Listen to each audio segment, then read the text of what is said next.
بسم اللہ الرحمن الرحیم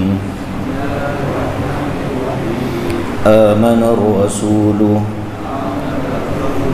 بما انزل الیہ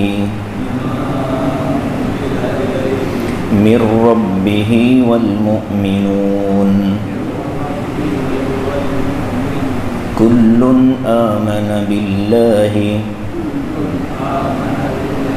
وملائکتہ وکتبہ ورسلہ لا نفرق بین احد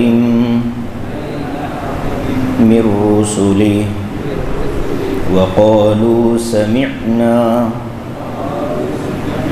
وأطعنا غفرانك ربنا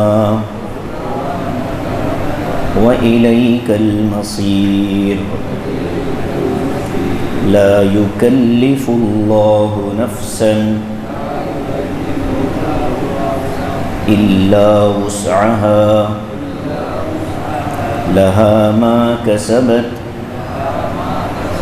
وعليها ما اكتسبت ربنا لا تؤاخذنا إن نسينا أو أخطأنا ربنا ولا تحمل علينا إصرا كما حملته على الذين من قبلنا ربنا ولا تحملنا ما لا طاقة لنا به واعف عنا واغفر لنا وارحمنا أنت مولانا فانصرنا على القوم الكافرين ربنا اغفر لنا وارحمنا واعف عنا صدق اللہ العظیم۔ ترجمہ دیکھیے، آمن الرسول بما انزل الیہ من ربہ والمؤمنون، ایمان لائے رسول صلی اللہ علیہ وسلم اس چیز پر جو ان پر نازل کی گئی ان کے رب کی طرف سے، بما انزل الیہ من ربہ، والمؤمنون اور ایمان والے بھی ایمان لائے، کل آمن باللہ سب ایمان لائے اللہ پر، وملائکتہ اس کے فرشتوں پر، وکتبہ اس کی کتابوں پر، ورسلہ اور اس کے رسولوں پر، لا نفرق بین احد من رسلہ، ایمان والے یہ کہتے ہیں کہ ہم اس کے رسولوں میں سے کسی کے درمیان فرق نہیں کرتے، وقالوا سمعنا واطعنا اور ایمان والوں نے کہا کہ ہم نے سن لیا اور ہم نے مان لیا، غفرانک ربنا والیک المصیر، اور یہ کہتے ہیں کہ اے اللہ، اے ہمارے پروردگار، ہم تیری مغفرت کے محتاج ہیں اور تیری ہی طرف ہم کو لوٹ کر آنا ہے، لا یکلف اللہ نفسا الا وسعها، اللہ تبارک و تعالی کسی کو ذمہ دار نہیں بناتا مگر اس کی طاقت کے اعتبار سے ہی، لہا ما کسبت، اس آدمی یا اس جان کو انہی اعمال کا بدلہ ملے گا جو اس نے کیے، وعلیہا ما اکتسبت، اور اس جان کو انہی اعمال کی سزا ملے گی جو اس نے کیے، ربنا اے ہمارے پروردگار، لا تؤاخذنا ہماری پکڑ مت فرمائیے، ان نسینا اگر ہم بھول جائیں، او اخطأنا یا ہم سے چوک ہو جائے، خطا ہو جائے، غلطی ہو جائے، ربنا اے ہمارے رب، ولا تحمل علینا اسرا ہم پر ایسا بوجھ نہ ڈالیے، کما حملتہ جیسا کہ آپ نے بوجھ ڈالا، علی الذین من قبلنا ان لوگوں پر جو ہم سے پہلے ہو گئے، ربنا اے ہمارے پروردگار، ولا تحملنا ہم پر ایسا بوجھ نہ ڈالیے، ما لا طاقت لنا بھی کہ جس کو اٹھانے کی ہمارے پاس طاقت نہ ہو، واعف عنا اور اے اللہ ہمیں معاف فرما دیجئے، واغفر لنا ہمیں ہماری مغفرت فرمائیے، وارحمنا اور ہم پر رحم فرمائیے، انت مولانا آپ ہی ہمارے کارساز ہیں، فانصرنا علی القوم الکافرین ہماری مدد فرمائیے، ہم کو غلبہ عطا فرمائیے کافر قوم پر۔ الحمدللہ یہ آپ کا سورہ بقرہ مکمل ہوا ہے۔ بعض روایات میں آتا ہے کہ بقرہ کی جب یہ آخری آیتیں پڑھیں تو آدمی کو پھر دوبارہ سے یہ دعا مانگ لینی چاہیے، ربنا اغفر لنا وارحمنا واعف عنا، ربنا اغفر لنا وارحمنا واعف عنا۔ یہ جو آیتوں میں دعا ہے یہ اللہ تبارک و تعالیٰ کی طرف سے آئی ہوئی ہے، اور ان آیتوں کے پڑھنے کے بعد جب بندہ دعا کرتا ہے تو وہ بندے کے الفاظ ہوتے ہیں، تو جو دعا مانگنے کا حکم ملا ہے اس دعا کو فوراً مانگ لینا چاہیے، ربنا اغفر لنا وارحمنا واعف عنا یہ کر لینا چاہیے۔ یہ سورہ بقرہ کی آخری آیتیں ہیں، اور ان آیتوں میں اللہ تبارک و تعالی نے پورے سورہ بقرہ کا خلاصہ اور نچوڑ بیان کر دیا ہے۔ یہ آیتیں اللہ تبارک و تعالی کی رحمت کے خاص خزانوں میں سے ایک حصہ ہے۔ حضور اقدس صلی اللہ علیہ وآلہ وسلم نے فرمایا کہ اللہ تعالیٰ نے معراج کے سفر میں جب میں گیا تو مجھے اللہ پاک نے موقع دیے، 3 طرح کے انعامات سے اللہ نے نوازا۔ ایک تو سورہ بقرہ کی آخری 2 آیتیں جو بھی آپ نے پڑھی، اور نمازوں کا تحفہ، اور تیسرے یہ وعدہ فرمایا اللہ نے کہ جو ایمان والا دنیا سے اس حال میں آئے کہ اس نے اللہ کے ساتھ کسی کو شریک نہ کیا ہو، شرک نہ کیا ہوا، اگرچہ کہ کچھ گناہ ہوں لیکن شرک جیسی گندگی سے وہ محفوظ رہا ہو، تو وہ بہرحال جنت میں داخل کیا جائے گا۔ تو یہ 3 نعمتیں اور 3 انعامات معراج کے خاص تحفے ہیں جو اللہ کے رسول صلی اللہ علیہ وسلم کو عطا کیے گئے۔ اسی لیے حضور نے فرمایا کہ میرا دل یہ چاہتا ہے کہ یہ آخری 2 آیتیں ہر ایمان والے کے دل میں رہیں، اور حضور نے فرمایا کہ جو آدمی اس کو عشاء کی نماز کے بعد یا اپنے بستر پر جاتے ہوئے پڑھ لے تو یہ 2 آیتیں اس کو پوری رات حفاظت کے لیے کافی ہیں، نہ شیطان اس کے قریب آئے گا، نہ کوئی اور جادو جنات یا کوئی اور بلا اور مصیبت اس کے قریب آئے گی۔ ان 2 آیتوں کی اتنی بڑی طاقت ہے۔ سورہ بقرہ کا اختتام اور آخری 2 آیتیں پوری سورہ بقرہ کا خلاصہ ہے۔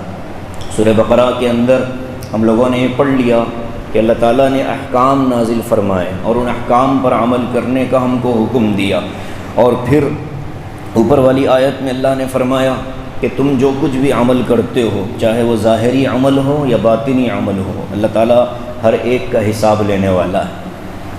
اور سورہ بقرہ کی ابتدا میں فرمایا تھا الذین یؤمنون بالغیب، ایمان والوں اور متقین کی صفت اور ان کی تعریف بیان کرتے ہوئے یہ فرمایا کہ ایمان والے اور متقی وہ لوگ ہیں کہ جو غیب پر ایمان لاتے ہیں اور نماز قائم کرتے ہیں۔ تو غیب پر ایمان لانا یہ ایمان والوں کی صفت ہے، اور اس آیت میں اسی صفت کو دوسرے انداز میں بیان کیا گیا، مگر یہاں ایمان والوں کے مقام اور مرتبے کو بہت اونچا کر دیا گیا۔ وہ کیسے؟ آمن الرسول بما انزل الیہ من ربہ والمؤمنون، آیت کی ابتدا جو ہو رہی ہے وہ اللہ کے رسول صلی اللہ علیہ وسلم کے ایمان سے ہو رہی ہے، اب یہاں ایک اہم مسئلہ یہ آتا ہے کہ سرکار دو عالم صلی اللہ علیہ وآلہ وسلم جب جبرائیل پہلی مرتبہ وحی لے کر آئے غار حرا میں، تو اس موقع پر اللہ کے رسول صلی اللہ علیہ وسلم کو کس نے بتایا کہ یہ جبرائیل ہی ہیں؟ آپ نے کیسے پہچان لیا؟ آپ کو کیسے پتہ چل گیا کہ یہ وحی ہے اور اللہ کی طرف سے آئے ہوئے فرشتے ہیں؟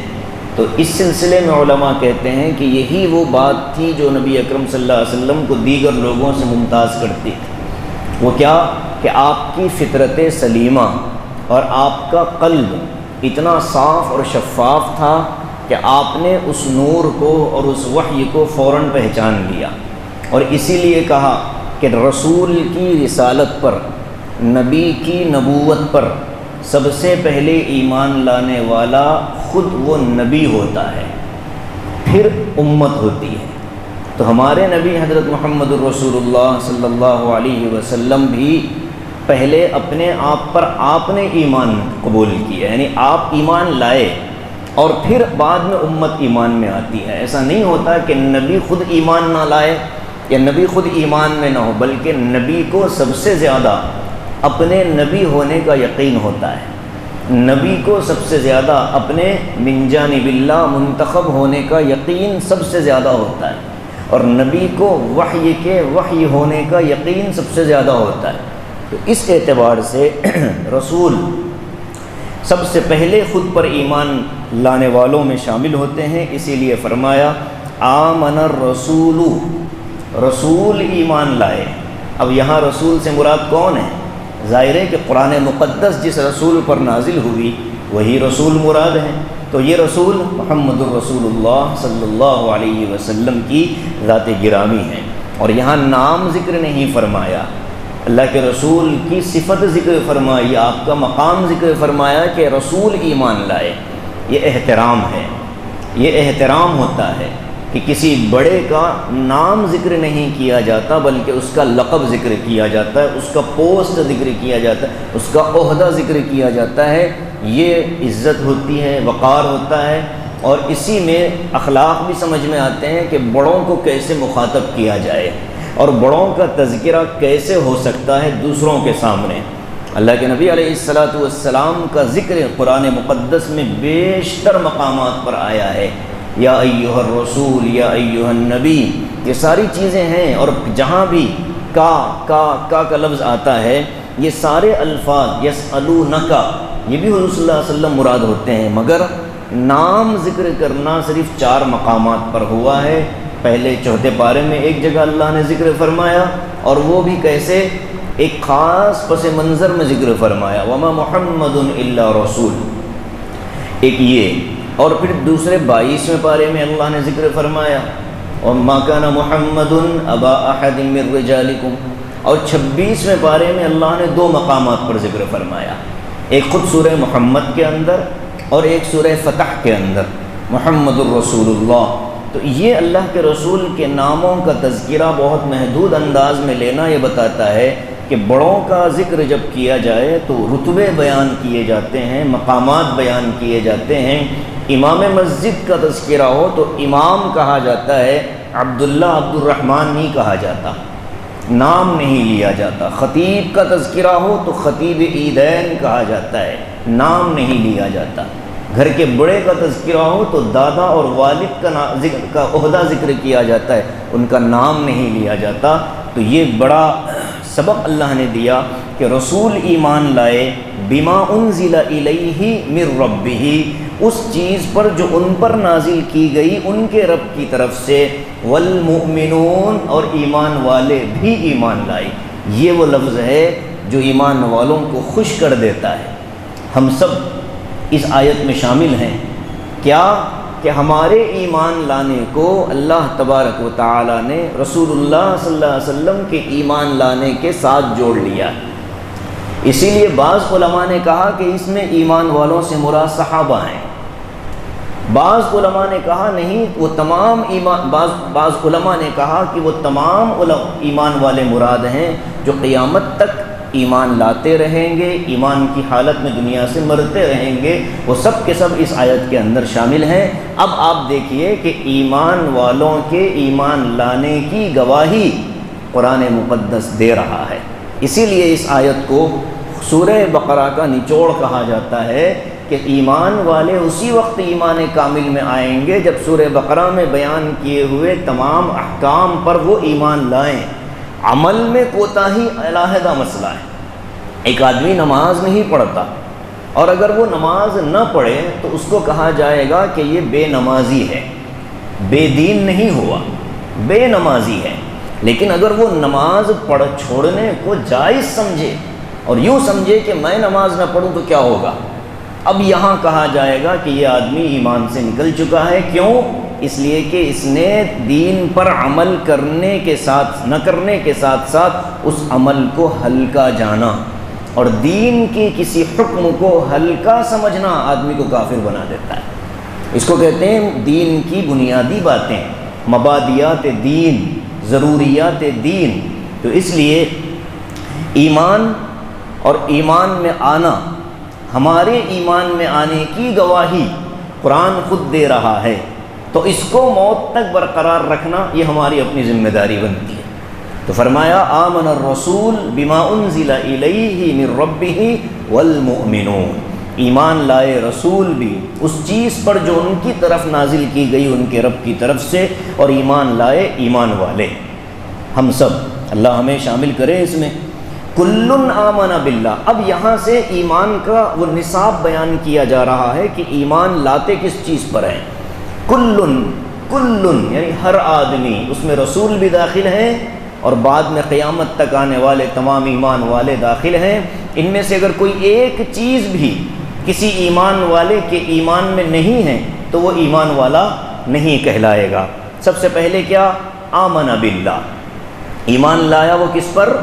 اللہ پر، اللہ کی ذات و صفات پر ایمان لانا، اور اللہ کی صفات کو ایسے ہی تسلیم کرنا جیسے اللہ کی صفات ہیں، اس میں اپنی طرف سے کوئی چیز خیالی شامل نہ کرے، بلکہ وہ جیسا ہے ایسے ہی تسلیم کر لینا۔ دوسرے نمبر پر ملائکہ، ملائکہ اللہ کی ایک مخلوق ہے، اور یہ مخلوق نور سے پیدا کی گئی ہے، اور اس مخلوق کو اللہ تعالیٰ نے اپنی عبادت محض کے لیے پیدا فرمایا، اور انسان کو جو پیدا کیا اس کی ذمہ داریاں کچھ زیادہ ہیں ملائکہ کے مقابلے میں، اسی لیے اشرف المخلوقات انسان کو بنایا، ملائکہ کو نہیں بنایا، ورنہ عبادات اور نیکیوں کے معاملے میں فرشتے انسانوں سے آگے ہیں۔ لا یعصون اللہ ما امرہم ویفعلون ما یؤمرون، کہ ایمان کے فرشتے وہ کبھی اللہ کی نافرمانی نہیں کرتے، جبکہ ایمان والوں تو، جبکہ انسان تو کرتے ہی ہیں۔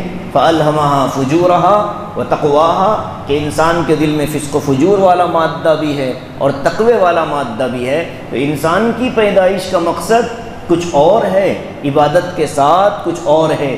اسی کو کہا کسی نے درد دل کے واسطے پیدا کیا انسان کو، ورنہ طاعت کے لیے کچھ کم نہ تھیں کروبیاں۔ فرشتوں کی جو بڑی بڑی جماعتیں ہیں وہی اللہ کی عبادت کے لیے کافی ہے۔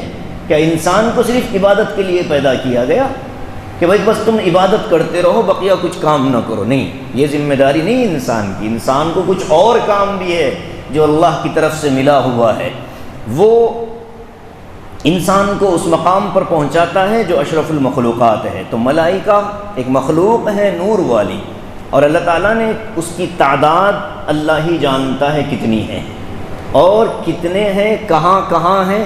ان میں البتہ افضل ترین مخلوق میں ملائکہ میں جو افضل ہیں وہ حضرت جبرائیل امین ہیں، ملائکہ کے سردار ہیں، اور یہی وہ فرشتے ہیں جو اللہ کا پیغام اللہ کے برگزیدہ بندوں تک لاتے ہیں۔ اور تیسرے نمبر پر فرمایا کتبی، اللہ کی کتابوں پر ایمان لانا۔ جتنی کتابیں قرآن میں بیان کی گئیں، تورات، انجیل، زبور اور قرآن، یہ چار پر بھی ایمان، اور صحیفے جو دیگر انبیاء پر نازل کیے گئے، حضرت ابراہیم کے صحیفے، نوح علیہ السلام کے صحیفے، آدم علیہ السلام کے صحیفے، اور حضرت موسیٰ علیہ السلام کے صحیفے، ان تمام صحیفوں پر بھی ایمان لانا ضروری ہے۔ اب وہ صحیفے کتنے ہیں اللہ بہتر جانتا ہے، وہ صحیفے اور کن کن نبیوں پر آئے اللہ بہتر جانتا ہے، ہمیں اس کی حقیقت کا علم نہیں ہے۔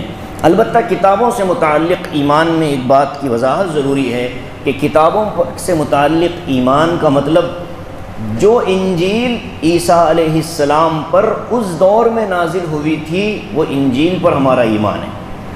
آج دنیا میں انجیل کے نام پر جو کتابیں ہیں یہ وہ نہیں ہیں جو نازل کی گئی تھی، اسی لیے ہم اس انجیل پر ایمان لاتے ہیں۔ آج کی انجیل وہ انجیل ہے یا نہیں اس کی کوئی حقیقت اور تحقیق نہیں پائی جاتی، اس کو سمجھ لیں، اس لیے کہ بہت سے مسلمان یہاں آ کر کے وہ ٹھوکر کھا جاتے ہیں اور یہ سمجھتے ہیں کہ بھئی یہ کتاب بھی تو کتاب ہی ہے، اس کے کتاب ہونے کا کوئی ثبوت حقیقی طور پر موجود نہیں ہے۔ آگے فرمایا وہ رسولی ہی، اور ایمان لائے رسولوں پر۔ کتنے رسول آئے اللہ اس کی حقیقت کو جانتا ہے۔ بعض روایات سے سمجھ میں آتا ہے کہ 1 لاکھ سے اوپر یا 1 لاکھ سے کچھ کم، ایک روایت میں آتا ہے کہ 1 لاکھ 1.25 لاکھ کے اوپر یا 1.25 لاکھ سے کچھ کم۔ 1.25 لاکھ کا لفظ آیا تھا، اس کو لوگوں نے 1,24,000 متعین کر لیا ہے، یہ تعیین غلط ہے۔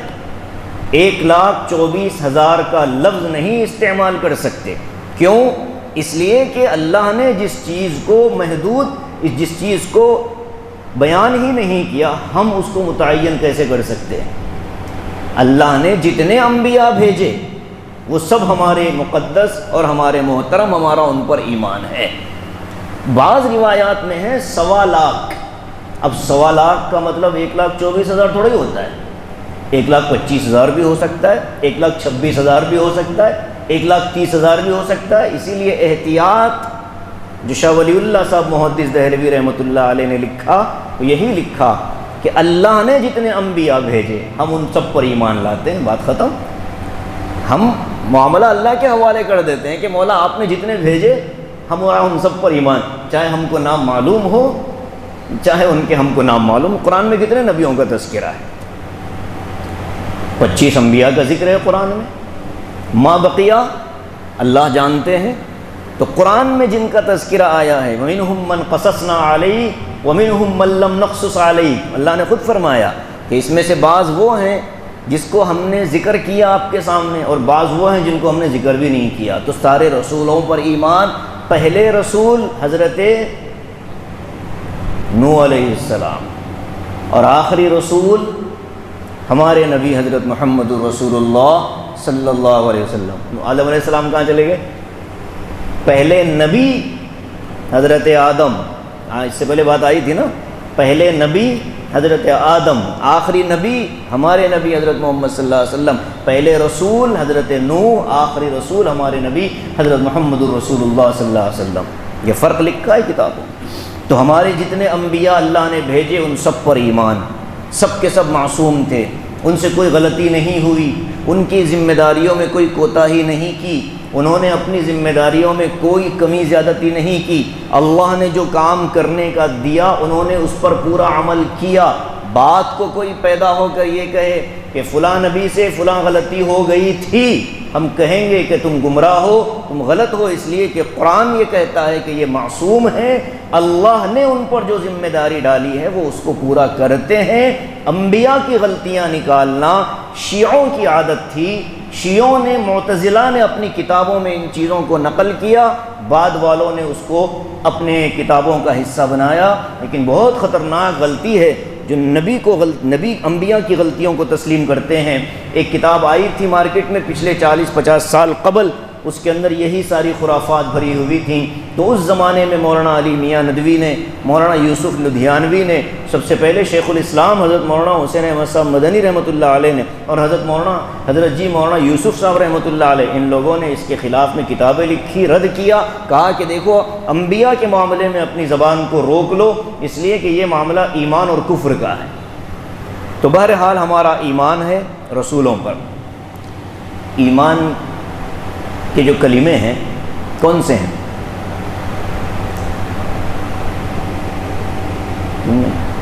ایمان کے کلمے کتنے ہیں؟ وہ نہیں، وہ ایمان کے کلمے تھوڑے ہی ہیں، لا الہ الا اللہ محمد رسول اللہ۔ نہیں وہ 5 کلمے نہیں، ایمان کے کلمے میں پوچھ رہا ہوں، ایمان کے کلمے۔ ارے ایمان مجمل، ایمان مفصل، یہ ہے اصل ایمان کے کلمے۔ ایمان مجمل، ایمان مفصل۔ اب ایمان مجمل کیا ہے؟ آمنت باللہ، دیکھتے رہیے اس میں، وملائکتہ وکتبہ ورسلہ والیوم الآخر والقدر خیرہ وشرہ من اللہ تعالی، یہ ایمان مفصل ہے۔ اور ایمان مجمل کیا؟ آمنت باللہ کما ہوا باسمائہ وصفاتہ وقبلت جمیع احکامہ، کہ میں ایمان لایا اللہ پر، اس کی صفات پر جیسے وہ ہے، کما ہوا باسمائہ وصفات وقبلت جمیع احکامہ، اور میں نے اس کے تمام احکام کو قبول کر لیا، ایمان مجمل۔ اور ایمان مفصل میں ایمان لایا میں اللہ پر، آمنت باللہ وملائکتہ وکتبہ ورسلہ والیوم الآخر والقدر خیرہ وشرہ من اللہ تعالی والبعث بعد الموت، یہ ایمان میں داخل ہوتے ہوئے پڑھایا جاتا ہے، پڑھایا جائے۔ اور جو آدمی توبہ کرنا چاہتا ہے، بیعت کے کلمات پڑھنا چاہتا ہے، تو اس کو پڑھایا جاتا ہے کہ میں ایمان لایا۔ تجدید ایمان یہی ہے، اپنے آپ کو اللہ تعالیٰ کے حوالے کرنے کا اقرار کرنا، یہ ایمان ہے۔ آگے ایک اور چیز بیان کی، لا نفرق بین احد من رسلہ، کہ ہم یعنی وہ سب ایمان والے جس کا تذکرہ ہو رہا، لا نفرق بین احد من رسلہ، ہم رسولوں میں سے کسی کے درمیان میں فرق نہیں کرتے۔ کیا مطلب ہے اس کا؟ یہودیوں نے حضرت موسیٰ علیہ السلام کو تو نبی مانا، اور ان سے پہلے انبیاء کو تو نبی مانا، مگر حضرت عیسیٰ علیہ السلام کا انکار کیا۔ اب آپ اس معیار پر دیکھیے کہ جو یہودی موسیٰ علیہ السلام کو مانے مگر عیسیٰ علیہ السلام کا انکار کرے، کیا وہ مسلمان ہوگا، مومن ہوگا؟ نہیں ہو سکتا۔ اب نیچے اتریے، عیسائی عیسیٰ علیہ السلام کو تو مانتے ہیں مگر محمد رسول اللہ صلی اللہ علیہ وسلم کا انکار کرتے ہیں، تو ظاہر ہے کہ ورسول ہی کے اندر حضرت آدم سے محمد تک تمام انبیاء پر ایمان ضروری ہے، تبھی آدمی مومن بنے گا۔ اور آخری میں محمد صلی اللہ علیہ وسلم پر اگر ایمان نہ لائے، اگرچہ کہ عیسیٰ کو خدا کا مقام دیں گے، خدا کے گھر کا حصہ بنا دیں گے، لیکن اگر محمد صلی اللہ علیہ وسلم پر ایمان نہیں تو ان کا ایمان بھی معتبر نہیں مانا جاتا۔ یہ غلطی ہوتی ہے کہ بہت سے لوگ یہ سمجھتے ہیں کہ عیسائی تو عیسیٰ علیہ السلام کے ماننے والے ہیں اور یہودی تو موسیٰ علیہ السلام کے ماننے والے ہیں، لہذا وہ ایمان والے نہیں ہیں کیا؟ تو ایمان والا ہونے کے لیے جو معیار اللہ تعالیٰ نے بیان کیا اس میں کیا ہے؟ تمام انبیاء پر ایمان ہونا ضروری ہے، چاہے وہ پہلے گزر چکے ہوں یا بعد میں آنے والے ہوں۔ لا نفرق، اور ایمان والے ہم اور نیچے والے ہم ہیں۔ ہم کیا کرتے ہیں؟ حضرت محمد صلی اللہ علیہ وسلم پر بھی ایمان، اور آپ سے پہلے جتنے انبیاء حضرت آدم تک آئے، ہمارا ان تمام نبیوں پر، رسولوں پر ایمان ہے، اس لیے ہم ایمان والے کہلائیں گے۔ ہوا سماکم المسلمین۔ اب یہاں تک بات کہی تو حضور صلی اللہ علیہ وسلم کو صحابہ نے پوچھا کہ یا رسول اللہ، سورہ بقرہ میں اتنے سارے احکام ہیں، اور اوپر اللہ تعالیٰ نے فرمایا کہ جو چیز تم ظاہر کرو گے اس کا بھی حساب لوں گا، جو تم دل میں چھپا لو گے اس کا بھی حساب لوں گا۔ اگرچہ کہ میں نے گزشتہ درس میں اس آیت پر مکمل گفتگو کی کہ دل میں چھپانے والے اعمال دو طرح کے ہوتے ہیں، ایک غیر اختیاری وسوسے، جو دل میں آ گئے اچانک کسی وجہ سے وسوسہ دل میں آ گیا تو اس پر تو کوئی پکڑ نہیں، لیکن جو بغض ہے، عناد ہے، حسد ہے، دشمنی ہے، کینہ ہے، کپٹ ہے، یہ تو اختیار سے آدمی نے، بھائی مجھے آپ سے دشمنی ہوئی تو اس کا کوئی سبب ہوگا، اور سبب اختیاری ہے، میں نے اس سبب کو دل میں بٹھا لیا تو دشمنی دل میں بیٹھی۔ تو یہ جو دل کے اعمال ہیں جو انسان چاہ کر کے اپنے دل میں ڈالتا ہے، اس پر تو محاسبہ ہوگا، اگرچہ کہ فرشتوں نے اس کو نہیں لکھا ہے۔ دل کے اعمال کو فرشتے نوٹ نہیں کرتے، یہ خالص اللہ تبارک و تعالیٰ کے پاس حساب ہوگا، اسی لیے لفظ استعمال ہوا یحاسبکم بہ اللہ۔ اعمال ظاہریہ تو ہمارے اکاؤنٹ میں لکھے جائیں گے، لیکن قلب کے اعمال اور دماغ کے خیالات یہ تو اللہ تعالیٰ ہی جانتے ہیں، اور اللہ ہی حساب لینے والا ہے اس کا۔ تو صحابہ نے پوچھا یا رسول اللہ، انسان ہے، اتنی ساری چیزیں ہو جاتی ہیں، خیالات بھی آ جاتے ہیں الٹے سیدھے، اگر خیال پر بھی ہماری پکڑ ہو جائے تو کیسے عمل کریں گے؟ تو اللہ کے رسول نے فرمایا وہ بات کی بات، جب احکام سنو تو فوراً کہہ دو کہ ہم نے اچھی طرح سن لیا، اور اللہ ہم وعدہ کرتے ہیں کہ ہم اس پر عمل کریں گے۔ وہ بات کی خیالات وغیرہ آئیں گے نہ آئیں گے وہ دوسرا مرحلہ، پہلا کام قرآن کی آیتوں کا اور احکام کے نازل ہونے پر ایمان والوں کو کرنا کیا ہے؟ دو الفاظ کہنے ہیں، سمعنا و اطعنا۔ اے اللہ ہم نے سن لیا آپ کی بات، ہمیں اس پر کوئی اعتراض نہیں، ہم یہ لائیں گے ہی نہیں سوال کہ یہ ہوگا تو کیسے ہوگا، یہ مشکل ہے یہ آسان ہے۔ سمعنا، ہم ایمان لا لیے، ہم نے سن لیا۔ اطعنا، ہم نے مان بھی لیا، کریں گے نہیں کریں گے علیحدہ ہے، پہلے اللہ کے سامنے اپنی عاجزی تو ظاہر کر دو کہ مولا ہم چاہتے ہیں کرنا، اب بعد میں تم نہ کر پاؤ تو پھر نیچے اس کے لیے دعا سکھائی گئی، لا تؤاخذنا ان نسینا او اخطانا۔ پہلا کام، ارے یارو مائک کی سیٹنگ بڑی خراب، کیا قصہ، جمعہ میں اچھا تھا، نہیں وہ مسئلہ نہیں ہے، اس کو کیوں بند کرا، یہ نیچے والے کو بیس کو اوپر والے کو کم کرو، اوپر اس کو تھوڑا کم کرو، اس کو ہاں اس کو نیچے والے کو بھی تھوڑا، بس۔ تو پہلا کام یہ صحیح ہے، پہلا کام جو کرنا تھا وہ یہ تھا کہ ہم کو فرق ہوا، ہاں وہ ڈال لو۔ احکام سامنے آتے ہی سمعنا، اللہ ہم نے سن لیا اور اچھے سے سن لیا۔ اطعنا، ہم یقین کے ساتھ عمل کرنا چاہتے ہیں، کوئی ہمیں شک نہیں ہے، کوئی ہمیں سوال نہیں ہے، اعتراض نہیں ہے، مگر انسان ہے، اگر عمل میں کوتاہی ہو جائے غفرانک، آپ معاف کر دیجئے گا۔ کیا ترتیب ہے دیکھیے، عمل میں کوتاہی ہوگی، یقیناً ہوگی، تو ہم نے تو یقین کے ساتھ عمل کرنے کا وعدہ بھی کر لیا، توجہ سے سن بھی لیا، اب عمل میں جب گڑبڑ ہوگی تو معافی آپ ہی سے مانگتے ہیں۔ ہاں، پکڑے کون جائیں گے؟ وہ بندہ جو احکام الہیہ کے سنتے ہی اعتراض کر دے، ارے بھائی یہ حکم کیسے عمل ہو سکتا ہے، اس پر یہ پکڑا جائے گا۔ کیوں پکڑا جائے گا؟ حکم یہ ہے کہ سنتے ہی سمعنا و اطعنا کہہ دینا چاہیے، اللہ نے کہہ دیا ہم نے سن لیا، ہمیں اپنے دماغ کو استعمال کرنے کی کوئی ضرورت نہیں۔ تو جو لوگ دین کے معاملے میں اپنی عقل استعمال کرتے ہیں وہ خطرے میں ہیں، دین کے احکام کو عقل کے ترازو میں تولنا چاہتے ہیں وہ خطرے میں ہیں، اور جو آنکھ بن کر کے اللہ تیرا حکم ہے مجھے پورا کرنا ہے، یہ محفوظ ہیں اور یہ عافیت میں ہیں۔ فرمایا غفرانک، اللہ ہمیں معاف کر دیجئے، ربنا، آپ ہی ہمارے رب ہیں، وإلیک المصیر، اور ہم سب کو آپ ہی کی طرف لوٹ کر آنا ہے، کہاں جائیں گے؟ اس آیت کا تعلق اس آیت سے ہے جس میں کہا گیا الذین اذا اصابتهم مصیبۃ قالوا انا للہ وانا الیہ راجعون، کہ وہ ایمان والے جب ان کو کوئی مصیبت پہنچتی ہے تو وہ کہتے ہیں کہ ہم بھی اللہ کے اور اللہ ہی کی طرف ہم سب کو لوٹ کر جانا ہے۔ تو اس میں ایمان مفصل پورا بیان کر دیا گیا، ایمان اللہ پر، ملائکہ پر، کتابوں پر، رسولوں پر، اور ساتھ ہی ساتھ مرنے کے بعد اللہ کے پاس لوٹائے جانے پر۔ اب جو سوال صحابہ نے کیا تھا حضور صلی اللہ علیہ وسلم سے کہ اللہ کے رسول، جو چیزیں دل میں آ جاتی ہیں غیر اختیاری، اس پر بھی اگر اللہ پکڑ کرنا شروع کر دے تو ہم کہاں جائیں گے، ہماری کیسے ہم بچ پائیں گے؟ اس کو اللہ نے جواب کے طور پر ذکر فرمایا، لا یکلف اللہ نفسا الا وسعها، کہ اللہ کسی جان پر اس کی طاقت سے زیادہ ذمہ داری نہیں ڈالتا، اس کی سکت سے زیادہ بوجھ نہیں ڈالتا۔ تکلیف، پتہ ہے تکلیف، اردو میں جو تکلیف کا لفظ ہے یہ اس کے معنی الگ ہے، اور عربی میں تکلیف کے معنی الگ ہے۔ عربی میں تکلیف دینا مطلب ذمہ داری ڈالنا،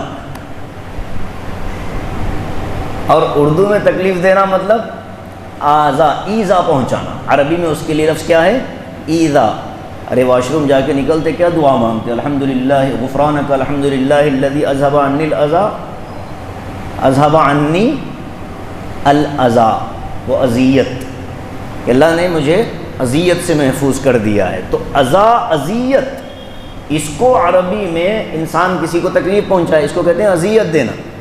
عربی میں جب یہ لفظ آئے گا تکلیف تو اس کا مطلب ہوتا ہے ذمہ دار بنانا، مکلف ذمہ دار بنایا گیا شخص. ایک آدمی شریعت کے احکام کا مکلف کب بنا؟ مطلب ایک آدمی شریعت کے احکام پر عمل کرنے کا ذمہ دار کب بنا؟ یہاں اس آیت میں یہی فرمایا لا یکلف اللہ نفسا الا وسعها، کہ اللہ تبارک و تعالیٰ کسی جان پر اس کی طاقت سے زیادہ ذمہ داری کا بوجھ نہیں ڈالتے. اب طاقت کیا ہے آدمی کی؟ اس میں دو باتیں. ایک بات، طاقت سے ایک مراد ہے اس کی استطاعت، اس کی صلاحیت. ایک آدمی کتنی صلاحیت لے کر پیدا ہوا اللہ ہی جانتا ہے، کوئی نہیں جانتا، بلکہ خود وہ بندہ خود نہیں جانتا جو خود پیدا ہوا ہے کہ اس کے اندر کیا صلاحیت ہے، وہ خود بھی نہیں جانتا. اپنے آپ کو کون پہچانتا ہے؟ ہم تو دوسروں کے نظریے سے اپنے کو پہچانتے ہیں. ہم اپنا جائزہ کب لیتے ہیں؟ جب دوسرا ہمیں بتاتا ہے کہ آپ ایسے ہو. اپنی حالت کی نہیں کچھ بھی خبر ہے مجھ کو، اپنی حالت کی نہیں کچھ بھی خبر ہے مجھ کو، میں نے اوروں سے سنا ہے کہ پریشان ہوں میں نے اوروں سے سنا ہے کہ پریشان ہوں، مطلب میں خود نہیں معلوم کہ میں پریشان ہوں. اب لوگ کہہ دیتے ہیں کہ آپ تو ماشاءاللہ بڑے اچھا، ہمارے اندر یہ بھی ہے. یہ ایک ایسا نفسیاتی لفظ ہے قرآن نے بیان کیا کہ طاقت سے زیادہ بوجھ نہیں ڈالتے. اب یہاں آ کر کے ہر ایمان والے کو اپنے ایمان کا جائزہ لینا ہوگا. جس پر مصیبتیں ہیں، پریشانیاں ہیں، آفتیں ہیں، آزمائشیں ہیں، مصیبتوں کے پہاڑ سر پر ہیں، تو آدمی ٹوٹ جاتا ہے اور اندر سے یہ کہہ دیتا ہے کہ اللہ برداشت نہیں ہو رہا. اور اللہ کا وعدہ کیا ہے؟ برداشت سے زیادہ ہم دیتے ہی نہیں. پھر بندہ یہ کیوں کہتا ہے کہ مجھ سے نہیں برداشت ہو پا رہا؟ یہ اس کی جلد بازی ہے. ایک آدمی نے دعا مانگنی شروع کی، اے اللہ فلاں کام بنا دے، وہ کام بنتا ہی نہیں. یہ اللہ آزما رہا ہے کہ میرے بندے کو جو صلاحیت میں نے دی ہے، یہ بندہ اپنی اس صلاحیت کو خود پہچانتا ہے کہ نہیں پہچانتا. اسی لیے کہا گیا کہ جب بھی مصیبت آئے، حالات آئے، فوراً اللہ کی طرف رجوع کرو. اس سے ایک فائدہ یہ ہوگا کہ تمہاری جو صلاحیت سو رہی تھی اس حال کو برداشت کرنے کی، اس مصیبت کو برداشت کرنے کی، جب تم رجوع کرو گے تو اللہ کی رحمت متوجہ ہوگی اور تمہاری وہ صلاحیت دوبارہ اٹھے گی. اسی لیے کہتے ہیں نا کہ جب دو آنسو اللہ کے دربار میں بہا لو تو دل کا بوجھ اتر جاتا ہے. کون سا بوجھ ہے دل پر جو اتر رہا ہے؟ بوجھ نہیں اتر رہا، بلکہ ہماری صلاحیت وہ نکھر کر آ رہی ہے جو اس پریشانی کو سنبھال سکتی ہے اور اس کو برداشت کر سکتی ہے. اسی لیے کہا لا یکلف اللہ نفسا الا وسعها. عبادات میں بھی یہی حکم ہے. کھڑے ہو کر نماز پڑھنے کی طاقت نہیں تو زمین پر بیٹھ کر پڑھو، اور زمین پر بھی نہیں بیٹھ سکتے تو پھر کرسی پر بیٹھ جاؤ. کرسی پر بھی نہیں بیٹھ سکتے تو لیٹ جاؤ، ٹیکا لگا کر پڑھ لو. یہ ہے وہ تقدیر کہ طاقت سے زیادہ ذمہ داری نہیں ڈالی جاتی. تو انسان کو اللہ تعالیٰ نے بہت حکمت کے ساتھ ان صلاحیتوں کے ساتھ پیدا فرمایا جو صلاحیتیں انسان کی اپنی زندگی کے لیے، اس کی اپنی اخروی زندگی کے لیے انجام دیے جانے والے امور میں نہایت ضروری ہیں. تو اس میں فرمایا لہا ما کسبت وعلیہا مکتسبت. دو الفاظ ہیں، لہا علیہا، بس یہی دو الگ الگ ہیں. لہا کا مطلب ہوتا ہے عربی میں اس کے لیے، اور علیہا کا مطلب ہوتا ہے اس پر. اب ان دونوں کا فرق کیا ہے؟ لہا آتا ہے نیکی کے کاموں کے لیے اور علیہا آتا ہے عذاب کے لیے. فرمایا لہا ما کسبت، اس انسان نے، اس جان نے جو کچھ کمایا اس کا ثواب اس کو ملے گا، جو اس نے نہیں کمایا اس کا ثواب اس کو نہیں ملے گا، اور جو اس نے کمایا اس کے ثواب میں کمی نہیں کی جائے گی. وَعَلَيْهَا مَكْتَسَبَتْ، اور جو کچھ اس نے کمایا اس کا گناہ اور عذاب اسی پر ڈالا جائے گا. اس نے جو نہیں کیا ان گناہوں کی سزا اس کو نہیں ملے گی. یہاں آدمی کو رک کر دیکھنا چاہیے کہ ہم پر آنے والی مصیبتیں کہیں عذاب تو نہیں. تو اس کو کیسے پہچانیں گے کہ ایک مصیبت آ رہی ہے تو یہ مصیبت عذاب ہے یا آزمائش ہے؟ کیسے پہچانی جائے گی؟ تو اس کو علماء نے لکھا ہے کہ جس پریشانی میں بندہ اللہ کی طرف رجوع کرتا ہے وہ آزمائش ہے، اور جس پریشانی میں بندہ اللہ کی طرف رجوع نہیں کرتا یہ عذاب ہے. بس یہی آدمی کو سمجھ میں آ جاتا ہے کہ ہم پر آنے والی مصیبتیں اللہ کی طرف سے آزمائش ہیں یا عذاب ہیں. اگر آزمائش ہے تو بندہ فطری طور پر اللہ کی طرف جڑ جاتا ہے کہ مولا میری مدد فرما، میری مدد فرما، مانگتا رہتا ہے. اور اگر عذاب ہے تو اللہ تعالیٰ کیا کرتے ہیں؟ مانگنے کی توفیق بھی چھین لیتے ہیں، کہتے ہیں کہ چل اب یہ عذاب اس میں تو ملوث ہوگا، گناہ پر گناہ، گناہ پر گناہ، غلطی پر غلطی، اللہ سے بدگمانی، ناشکری، یہ سارے چیزیں مل کر کے تیرے نائمہ اعمال میں اتنے زیادہ گناہ بھر دوں گا وَعَلَيْهَا مَكْتَسَبَتْ کہ قیامت کے دن انہی گناہوں کا وبال لے کر کے تو آئے گا. کیا کرنا چاہیے؟ بس یہ 3 جملے یاد کر لو، ساری زندگی کا خلاصہ اسی میں ہے. پہلا جملہ، ہر ایمان والے کو چاہیے کہ سب کچھ کرے، اپنی پوری صلاحیت کا استعمال کرے، اپنی بھرپور صلاحیت لگائے، دین کے لیے لگائے، شریعت کے لیے لگائے، اپنے لیے لگائے، امت کے لیے لگائے، لیکن غلطی سے بھی یہ خیال دل میں نہ آئے کہ میں نے کچھ کیا ہے. غلطی سے بھی یہ خیال نہ آئے کہ میں نے کیا ہے. چھوٹا سا تنکا بھی آپ نے مسجد کا اٹھا کر پھینکا اور دل نے یہ بتا دیا کہ آپ نے بڑا اچھا کام کیا، تو وہ ساری نیکی ضائع ہو جائے گی، وہ ساری عبادت ختم ہو جائے گی. اس لیے تصور دیا جا رہا ہے، ایک خیال دیا جا رہا ہے کہ اے ایمان والو، تمہاری صلاحیت کے اعتبار سے تم پر ذمہ داریاں پڑی، تم نے ان ذمہ داریوں کو نبھایا، عبادت کی ذمہ داری ملی، تم نے پورا کیا.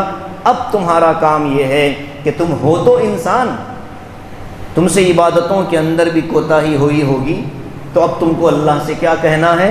ربنا لا تؤاخذنا ان نسینا او اخطانا. اے ہمارے پروردگار، ہماری پکڑ مت فرمائیے، ہماری گرفت مت فرمائیے.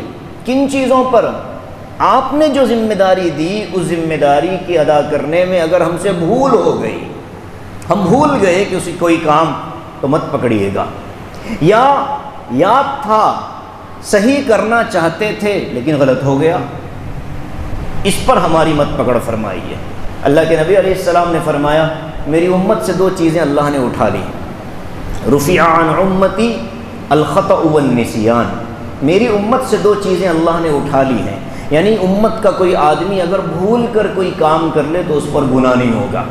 مثال کے طور پر ایک آدمی روزے میں ہے، بھول گیا اپنے روزے کو اور اس نے کھانا کھا لیا، پانی پی لیا اور اس کو روزہ یاد نہیں ہے، تو کیا بتائیے گناہ گار ہے؟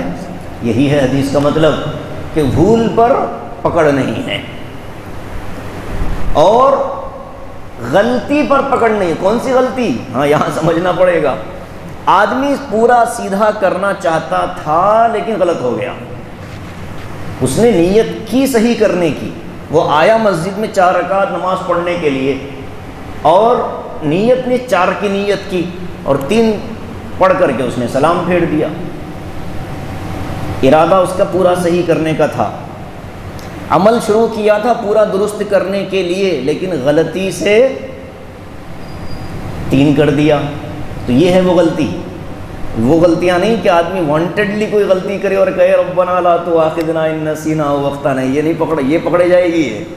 اس لیے کہ جان بوجھ کر جو غلطی ہوتی ہے وہ غلطی نہیں ہوتی، وہ غداری ہوتی ہے، وہ نافرمانی ہوتی ہے. اچانک کوئی چیز آدمی صحیح کرنے گیا اور اچانک وہ کہتے ہیں نا کہ اچھا کرنے جاتا ہوں تو ہمیشہ برا ہو جاتا ہے. تو یہ اس طرح کی چیزیں آدمی کو اللہ تعالیٰ نے معاف کر رکھی ہیں. نماز میں غلطی ہو جائے معافی ہے. کچھ طریقے ہیں جس سے وہ غلطی کی اصلاح ہو جاتی ہے، سجدہ سہو کی شکل میں، اور بعض حالات میں نماز دوبارہ پڑھ لینے کی شکل میں. لیکن جان بوجھ کر اگر کوئی آدمی ظہر کی 3 رکعت پڑھے اور یہ سمجھے کہ اللہ مجھے معاف کرے گا، معاف کرے گا اللہ. ایک آدمی جان بوجھ کر شراب پیتا ہے اور یہ سمجھتا ہے کہ اللہ مجھے معاف کر دے گا، اللہ غفور الرحیم ہے، کیوں معاف کرے گا؟ معافی تو ان غلطیوں کی ہوگی جو صحیح کرنا چاہتے تھے، غلطی ہو گئی. ایک آدمی جان بوجھ کر غلطی کرے اور یہ سمجھے کہ اللہ معاف کر دے گا، تو یہ اللہ کا قانون نہیں ہے۔ قدرت ہے اللہ کی، چاہے تو معاف کر سکتا ہے، لیکن قانون معاف کرنے کا نہیں ہے۔ تو پہلی دعا ربنا لا تؤاخذنا ان نسینا او اخطأنا، اے اللہ ہماری پکڑ مت فرمائیے اگر ہم بھول جائیں یا یہ کہ ہم غلطی کر جائیں۔ اور دوسری دعا، یہ بڑی زبردست دعا ہے، ربنا ولا تحمل علینا اسرا، اے اللہ آپ نے اوپر کہا، پانی میں کیڑا آ گیا، اے اللہ آپ نے اوپر فرمایا کہ ذمہ داری اتنی ہی دی جاتی ہے جتنی آدمی میں صلاحیت ہے، اس کو اٹھانے کی طاقت ہے۔ مولا ہم آپ سے دعا مانگتے ہیں کہ ہم پر اتنا بوجھ مت ڈالیے جتنا آپ نے پہلی امتوں پر ڈالا تھا۔ کیا بوجھ تھا؟ دو الفاظ آتے ہیں، ایک ہوتا ہے حمل، ایک ہوتا ہے اسر۔ حمل کہتے ہیں ایسا وزن جو آدمی اٹھا کر چل سکے۔ ماں حمل لے کر چلتی ہے، اور اسٹیشن پر کولی کو کیا کہتے ہیں اردو میں؟ حمال۔ عربی میں بھی کیا کہتے ہیں اس کو؟ حمال۔ کیا مطلب؟ یعنی حمال اپنے سر پر سامان کا وزن اٹھا کر چلتا ہے، تو وہ وزن جو آدمی اٹھا کر چل سکے اسے کہتے ہیں حمل۔ اور جیسے ابو لہب کی بیوی تھی ام جمیل، قرآن نے اس کو ذکر کیا حمالۃ الحطب، وہ حمالہ ہے، وہ حطب لکڑیوں کا گٹھا، وہ لکڑیوں کا گٹھا لاتی تھی اٹھا کر کے جنگل سے، اور نبی اکرم صلی اللہ علیہ وسلم کے راستے میں بچھا دیتی تھی۔ ایک دن وہی رسی گلے میں پھنسی اور مر گئی۔ تو حمل کہتے ہیں ایسا وزن جو آدمی اٹھا کر چل سکے، اور اسر کہتے ہیں ایسا وزن جو آدمی اٹھا کر نہ چل سکے۔ اور یہاں دعا کس کی مانگی جا رہی ہے؟ اسر کی۔ اے اللہ ہم پر ایسا وزن نہ ڈالیے کہ جو ہم لے کر نہ چل سکیں۔ جیسے بنی اسرائیل میں اگر کپڑے پر ناپاکی لگ جائے، کپڑا ناپاک ہو جائے، ہمارے پاس حکم یہ ہے کہ کپڑا دھو لیا جائے، اور اگر گیلا کپڑا ہو اس سے بھی نماز ہو جائے گی۔ لیکن بنی اسرائیل میں حکم یہ تھا کہ وہ کپڑا کاٹ دینا پڑتا تھا، چاہے کتنا ہی قیمتی کیوں نہ ہو۔ اور بنی اسرائیل میں گوشت کھانا جائز تو تھا، لیکن اس گوشت کی چربی جائز نہیں تھی، تو وہ گھر لاتے تھے گوشت اور چربی علیحدہ کرتے تھے، اس کے بعد کھاتے تھے۔ اور ہمارے لیے گوشت اور چربی دونوں حلال کر دیے گئے ہیں اللہ کی طرف سے۔ تو ایسے بہت سے احکام۔ بنی اسرائیل میں رات کو کوئی گھر کے اندر گناہ کرتا تو صبح اس کے گھر کے دروازے پر وہ گناہ لکھ دیا جاتا تھا۔ ظاہر ہے کہ آدمی کیسے جیے گا، تو اتنا بوجھ تو نہیں ہو سکتا۔ تو دعا مانگی جا رہی ہے کہ اللہ ہم پر اتنا بوجھ نہ ڈالیے جو سا کہ آپ نے ہم سے پہلے لوگوں پر ڈالا ہے۔ اور تیسری دعا ربنا لا تحملنا ولا تحملنا ما لا طاقت لنا بھی، اے اللہ وہ بوجھ ہم پر نہ ڈالیں جس کی ہمارے پاس طاقت نہیں ہے۔ یہ دعا بہت جامع ہے، بہت جامع دعا ہے۔ تو یہ ذمہ داری آ رہی ہو، یہ دعا مانگ لینا چاہیے کہ مولا اس ذمہ داری کو اٹھانے کی میرے اندر تو صلاحیت ہے نہیں ہے، میں نہیں جانتا، آ رہی ہے تو مجھے اس قابل بنا دیجئے، اور اگر یہ میری صلاحیت سے زیادہ ہے تو اللہ میرے اوپر اتنے بوجھ کو نہ ڈالیے۔ لا تحملنا ما لا طاقت لنا بھی، جس کی ہمارے پاس طاقت نہ ہو۔ واعف عنا، معاف کر دیجئے مولا۔ واغفر لنا، دنیا میں معافی کیا ہے؟ کہ دنیا میں ان گناہوں کی کوئی سزا نہ دی جائے، ورنہ عام طور پر کچھ گناہ اتنے ہوتے ہیں کہ اس کی نقد سزا آدمی کو دنیا میں مل جاتی ہے۔ بہت سے گناہ ایسے ہیں نقد سزا آدمی دنیا میں حاصل کر لیتا ہے، اس لیے کہا گیا واعف عنا، معاف فرما دیجئے۔ دوسرے فرمایا واغفر لنا، جب یہاں معاملہ آپ نے ستاری کا فرمایا تو آخرت میں مغفرت کا معاملہ فرما دیجئے، یعنی دنیا میں بھی ہمیں گناہوں کی کوئی سزا نہ دیجئے، اور آخرت میں بھی ہم سے کوئی معاملہ نہ کیجئے۔ ورحمنا، اور اے اللہ رحم فرمائیے، بغیر حساب کتاب کے ہم کو جنت میں داخل کر دیجئے۔ یہ ہے رحم۔ رحم کا مطلب بغیر حساب کتاب کے مولا ہم کو جنت میں داخل کر دیجئے۔ کیوں؟ ہم نے آپ کو اپنا رب مانا، آپ پر ہمارا ایمان ہے۔ انت مولانا، آپ ہی ہمارے کارساز ہیں، ہمارے کام آپ ہی بناتے ہیں مولا، ہمارے علاوہ آپ کے علاوہ ہمارا کام کوئی نہیں بناتا۔ اور یہ دین اتنا پیارا ہے کہ اس پر عمل جب ہم کرنا چاہیں تو آپ کے دشمن یعنی کافر ہم کو عمل نہیں کرنے دیں گے، اور اس دین کو نافذ کرنے کے لیے مولا ہمیں طاقت کی ضرورت ہے، ہمیں مغلوب مت فرمائیے بلکہ کافر قوم پر ہم کو غلبہ عطا فرمائیے۔ جب غلبہ حاصل ہوگا تو پوری سورہ بقرہ کے اندر جتنے احکام اللہ نے نازل فرمائے، قصاص کے متعلق ہوں، نکاح و طلاق سے متعلق ہوں، خلا سے متعلق ہوں، مداینت سے متعلق ہوں، قرض سے رہن سے متعلق ہوں، ان تمام احکام پر اطمینان کے ساتھ عمل کرنے اور دوسروں کو عمل کروانے کا موقع کب ملے گا؟ جب دین غالب رہے گا لوگوں کے دلوں میں، لوگوں کے ذہنوں میں، لوگوں کے گھروں میں، ملکوں میں، علاقوں میں اور دنیا میں۔ جب یہ دین غالب ہوگا تو پورے دین پر عمل کرنا آسان ہوگا۔ یہ دعائیہ جملے فانصرنا علی القوم الکافرین کہ اللہ ہم نے کافر قوم پر غلبہ عطا فرمائیے، یہ 3 دعاؤں پر سورہ بقرہ کا اختتام فرمایا اللہ تعالیٰ نے۔ یاد کر لینی چاہیے تینوں دعائیں، اور روزانہ اس کا ورد رکھنا چاہیے، بطور ورد ان دعاؤں کو پڑھے، اور رات میں خاص طور سے سونے سے پہلے ان آخری آیتوں کو پڑھ کر آدمی سونے کا معمول بنائے۔ اس کے بڑے فائدے ہیں، بڑی برکتیں ہیں۔ حضرت مولانا شاہ جمال الرحمن صاحب نے ایک مجلس میں فرمایا کہ آج کل ہر آدمی بیماریوں سے پریشان ہے اور جادو ٹونا چکر میں پڑا ہوا ہے، مصیبتوں کا شکار ہے۔ اس کے لیے چاہیے کہ کسی ایک عمل کو اپنی زندگی کا ایسا معمول بنا لے۔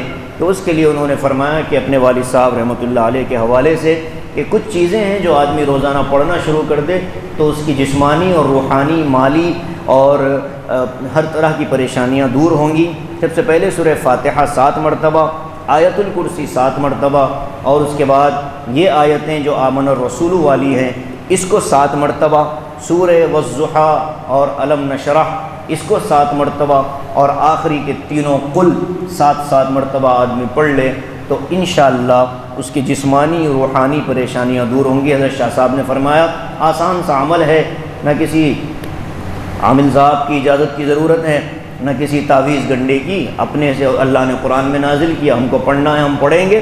سورہ فاتحہ، آیت الکرسی، آمن الرسول والی آیتیں، سورہ والضحیٰ، سورہ علم نشرح، اور اس کے بعد آخری کے تینوں قل، اس کے ہر ایک کے علیحدہ فائدے ہیں۔ سورہ فاتحہ جو ہے یہ آدمی کی جسمانی بیماریوں کا علاج ہے۔ نبی علیہ السلام نے فرمایا کہ اس میں بیماری کا علاج ہے، اس کا نام سورہ شفا بھی ہے۔ اور آیت الکرسی شیطانی طاقتوں سے حفاظت ہے، اور آمن الرسول عرش کے خزانوں میں سے ایک خزانہ ہے، اور راتوں کے حملوں سے، شیاطین جو راتوں میں حملے کرتے ہیں اس سے یہ آیتیں بچاتی ہیں۔ اور والضحیٰ، علم نشرح مالی تنگی کو دور کرتے ہیں۔ علم نشرح کے اندر اللہ نے کیا فرمایا؟ الذی انقض ظہرک، وہ بوجھ جو آپ کی پیٹھ کو توڑ رہا تھا ہم نے اس بوجھ کو آپ سے ہٹا دیا، ورفعنا لک ذکرک، اور آپ کے نام کو بلند کر دیا۔ تو اس سے آدمی کو دنیا میں بھی عزتیں ملیں گی۔ اور آخری کے تینوں جو قل ہیں یہ ہر طرح کے شیاطین نظر بد سے خاص طور سے آدمی کی حفاظت کرتے ہیں۔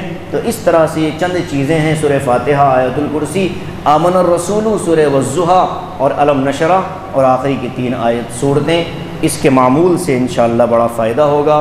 بزرگوں کی باتیں ہیں، تجربے سے بتائی جاتی ہیں، اس کو قرآن و حدیث میں نہیں تلاش کیا جا سکتا، اس لیے کہ یہ تجربہ ہے اور تجربہ روایات میں نہیں ملتا۔ بہرحال یہ ایک سورہ بقرہ کا اختتام۔ اللہ کے رسول نے فرمایا کہ یہ سورہ بقرہ چوٹی ہے، بلندی ہے قرآن کی، اور حضور نے فرمایا کہ سورہ بقرہ خیمہ ہے ایک ایسا جس کے اندر سارے مضامین جمع ہو گئے، اور سورہ بقرہ کے پڑھنے پر آدمی کو شیاطین سے حفاظت ہوتی ہے۔ جس گھر میں پڑھا جائے شیاطین بھاگ جاتے ہیں، جس گھر میں پڑھنے کا معمول بنا لیا جائے شیاطین اس میں داخل نہیں ہوتے، اور جو اس کو چھوڑ دے وہ محروم ہیں۔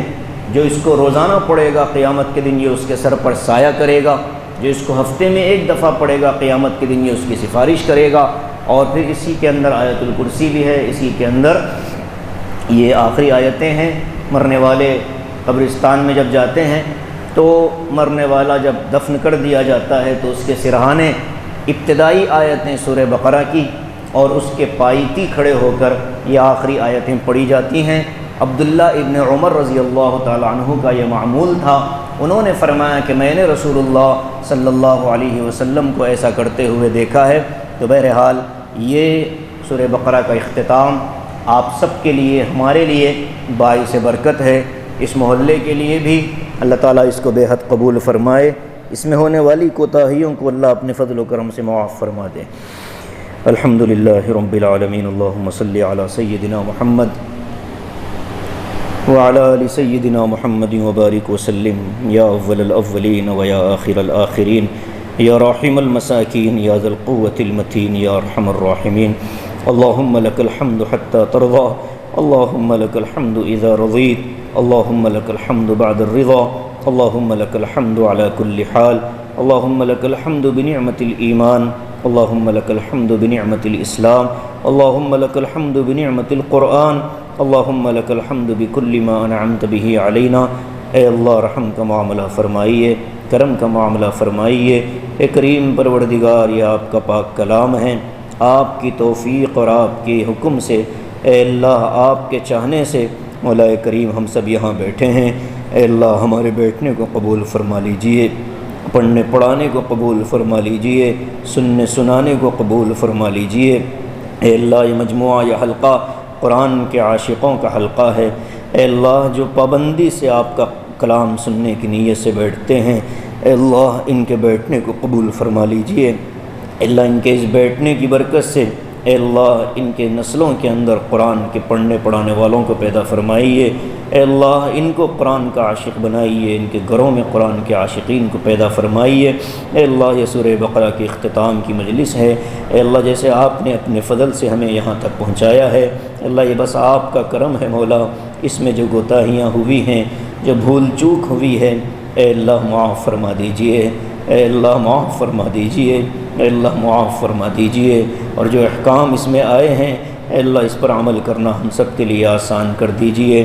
اے اللہ جیسے آپ نے یہاں تک پہنچایا، اے اللہ قرآن کریم کی مکمل تفسیر پڑھنے پڑھانے کی ہم سب کو توفیق عطا فرمائیے۔ اے اللہ اتنا موقع عطا فرمائیے کہ آپ کا پاک کلام ہم پڑھیں، اے اللہ سمجھیں اور لوگوں کو سمجھائیں۔ اے اللہ اس کی برکت سے اس مسجد کو قبول فرما لیجئے، اے اللہ اس مستی کو قبول فرما لیجئے، اس شہر کو قبول فرما لیجئے۔ ہمارے اس محلے سے اے اللہ ہر طرح کے شر کو دور فرمائیے، ہر طرح کا خیر مقدر فرمائیے، ہر طرح کی پریشانیوں سے ہماری حفاظت فرمائیے۔ اے اللہ اس کی حفاظت فرمائیے، اے اللہ آگے سے پیچھے سے دائیں سے بائیں سے اوپر سے نیچے سے ہر شر اور فتنے سے، اے اللہ برے عناصر سے، اے اللہ اس پوری بستی کی حفاظت فرمائیے، یہاں رہنے والوں کی حفاظت فرمائیے۔ اے اللہ جو معاشی پریشانیوں کا شکار ہیں، اے اللہ ان کے اندر ان کی راحتوں کے فیصلے فرمائیے، حلال طیب پاکیزہ روزی عطا فرمائیے۔ اے اللہ جو بے نکاحیں ہیں، اے اللہ بہترین رشتوں کا انتظام فرمائیے۔ اے اللہ جو لڑکیاں لڑکے گھروں میں بیٹھی ہیں، اے اللہ ان کے لیے بہترین جوڑ مقدر فرمائیے۔ جن کے رشتے مقدر ہو چکے ہیں، اے اللہ عافیت کے ساتھ ان کو نکاحوں کو تکمیل تک پہنچائیے۔ جن کے نکاح ہو چکے ہیں، اے اللہ الفت و محبت پیدا فرمائیے، ایک دوسرے کے حقوق کی ادائیگی کے ساتھ زندگی گزارنا آسان فرمائیے۔ اے اللہ جو بے اولاد ہیں اولاد عطا فرمائیے، جو صاحب اولاد ہیں اولاد کو ماں باپ کی آنکھوں کی ٹھنڈک بنائیے۔ اے اللہ جو بچے پڑھ رہے ہیں ان کو کامیاب فرمائیے۔ اے اللہ جو امتحانات سے فارغ ہوئے ہیں، اللہ ان کو اعلیٰ نمبرات سے کامیاب بنائیے۔ اے اللہ جو بچے دور ہیں، اللہ ان کی حفاظت فرمائیے، جان کی مال کی عزت و آبرو کی ایمان کی حفاظت فرمائیے۔ اے اللہ جو بے روزگار ہیں حلال روزگار عطا فرمائیے۔ اے ہمارے پروردگار ہمارے اس بستی کو، اللہ اس پورے شہر کو اپنا محبوب شہر بنا لیجئے۔ اے اللہ یہاں امن و امان کی فضاؤں کو قائم فرمائیے۔ اے اللہ اس مجلس کو قبول کر لیجئے، یہاں بیٹھنے والوں کو قبول کر لیجئے۔ اے اللہ اس کو محبت کی نگاہ سے دیکھنے والوں کو قبول کر لیجئے۔ اے اللہ ہمیں موت تک قرآن کریم کے پڑھنے پڑھانے والوں میں شامل کر لیجئے۔ اے اللہ پڑھنے پڑھانے والوں میں شامل کر لیجئے، اہل القرآن میں ہمارا حصہ شامل فرما لیجئے۔ اے اللہ ہم نے اپنی حیثیت سے مانگا، اے اللہ دنیا جہاں کی ضرورتیں ہماری آپ جانتے ہیں، خاص طور سے مولا امت کے حال پر رحم فرمائیے، فلسطین کی مدد فرمائیے، اہل غزہ کی مدد فرمائیے، ان کو اللہ اپنے گھروں میں دوبارہ آباد فرمائیے، بیت المقدس کی حفاظت فرمائیے، حرمین کی حفاظت فرمائیے، اللہ مسلمانوں کی حفاظت فرمائیے، اس ملک کے مسلمانوں کو امن و امان نصیب فرمائیے، اللہ ظالم حکومتوں کا خاتمہ فرمائیے، امن و امان کی حکومتوں کو قائم فرمائیے، اللہ ہمارے مدارس، مساجد، خانقاہ، دعوت و تبلیغ اور مراکز اور ہمارے اکابر کی حفاظت فرمائیے۔ اللہ جہاں تیرے بندے قرآن کی خدمت میں لگے ہیں ان سب کو اللہ بہترین بدلہ عطا فرمائیے۔ اللہ ہم میں جو بیمار ہیں ان کو شفا عطا فرمائیے۔ ہمارے مقروض جو ہیں ان کے قرضے اتار دیجیے۔ اللہ جو مرحومین ہیں ان کی مغفرت فرمائیے۔ اللہ خاص طور سے یہ جو حلقہ بیٹھا ہے اللہ اس میں بیٹھنے والوں